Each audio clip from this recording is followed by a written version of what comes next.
Mandela said, "There is no passion to be found playing small and settling for a life that's less than the one you're capable of living." Now, I'm sure in your experiences in school and applying to college and picking your major and deciding what you want to do with life, I'm sure people have told you to make sure you have something to fall back on. Make sure you got something to fall back on, honey. But I never understood that concept, having something to fall back on. If I'm going to fall, I don't want to fall back on anything. I want to fall forward. I figure at least this way I'll see what I'm going to hit. Without consistency, you'll never finish. So do what you feel passionate about. Take chances. Don't be afraid to fail. There's an old IQ test, was 9 dots, and you had to draw 5 lines with a pencil within these 9 dots without lifting the pencil. The only way to do it was to go outside the box. Don't be afraid to think outside the box. Don't be afraid to fail big, to dream big. But remember, dreams without goals are just dreams. Reggie Jackson struck out 2,600 times in his career, the most in the history of baseball. But you don't hear about the strikeouts. People remember the home runs. Fall forward. Thomas Edison conducted 1,000 failed experiments. Did you know that? I didn't know that.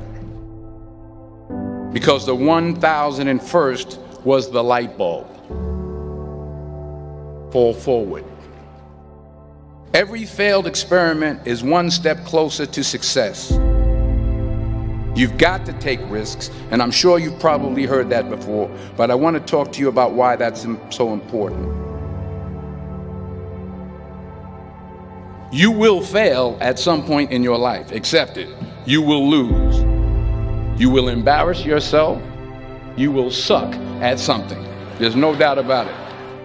And I know that's probably not a traditional message for a graduation ceremony, but hey, I'm telling you, embrace it, because it's inevitable.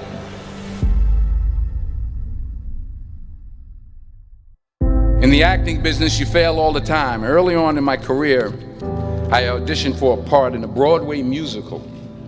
Perfect role for me, I thought, except for the fact that I can't sing.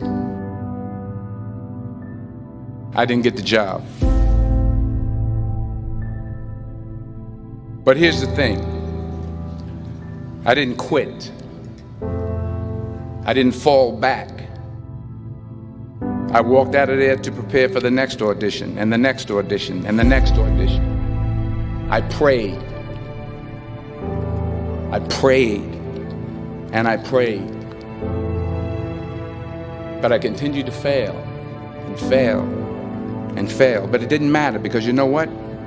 There's an old saying, you hang around the barbershop long enough, sooner or later you're going to get a haircut. So you will catch a break, and I did catch a break. Last year, I did a play called Fences on Broadway. But here's the kicker. It was at the Court Theater. It was at the same theater that I failed that first audition 30 years prior. The point is, every graduate here today has the training and the talent to succeed. But do you have the guts to fail? If you don't fail, you're not even trying. I'll say it again. If you don't fail, you're not even trying. To get something you never had, you have to do something you never did.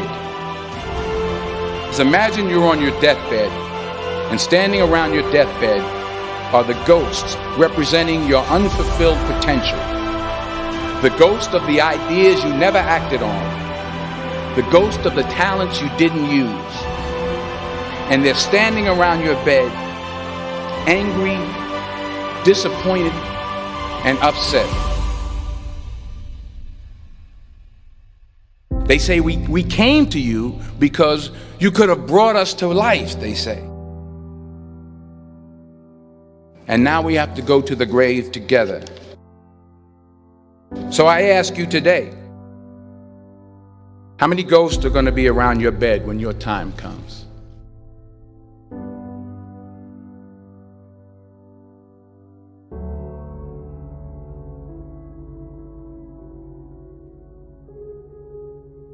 I just got back from South Africa. It's a beautiful country, but there are places there with terrible poverty that need help. And Africa is just the tip of the iceberg. The Middle East needs your help. Japan needs your help. Alabama needs your help. Tennessee needs your help. Louisiana needs your help. Philadelphia needs your help. The world needs a lot, and we need it from you. We really do. We need it from you young people. I mean, I'm not speaking for the rest of us up here, but I know I'm getting a little grayer. We need it from you, the young people, because remember this. You got to get out there. You got to give it everything you got, whether it's your time, your talent, your prayers, or your treasures. What are you going to do with what you have? I'm not talking about how much you have. Some of you are business majors, some of you are theologians, nurses, sociologists, some of you have money, some of you have patience, some of you have kindness, some of you have love, some of you have the gift of long suffering. Whatever it is, whatever your gift is, what are you going to do with what you have? All right, now here's my last point about failure. Sometimes it's the best way to figure out where you're going. Your life will never be a straight path. I began at Fordham University as a pre-med student. I took a course called cardiac morphogenesis. I couldn't read it, I couldn't say it, I sure couldn't pass it. So then I decided to go into pre-law, then journalism. And with no academic focus, my grades took off in their own direction. I was a 1.8 GPA. And the university very politely suggested that it might be better to take some time off. I was 20 years old. I was at my lowest point. And then one day, and I remember the exact day, March 27th, 1975, I was helping my mother in her beauty shop. My mother owned a beauty shop up in Mount Vernon. And there was this older woman who was considered one of the elders in the town. And I didn't know her personally, but I was looking in the mirror, and every time I looked at the mirror, I could see her behind me, and she was staring at me. She just kept looking at me. Every time I looked at her, she kept giving me these strange looks. So she finally took the dryer off her head and she said something I'll never forget. She said, "Young boy, I have a prophecy, a spiritual prophecy." She said, "You are going to travel the world and speak to millions of people." And in the years that followed, just as that woman prophesied, I have traveled the world and I have spoken to millions of people through my movies. Millions who up till this day couldn't see me, who up till this day I couldn't see while I was talking to them, and they couldn't see me, they could only see the movie. They couldn't see the real me. But I see you today, and I'm encouraged by what I see. And I'm strengthened by what I see.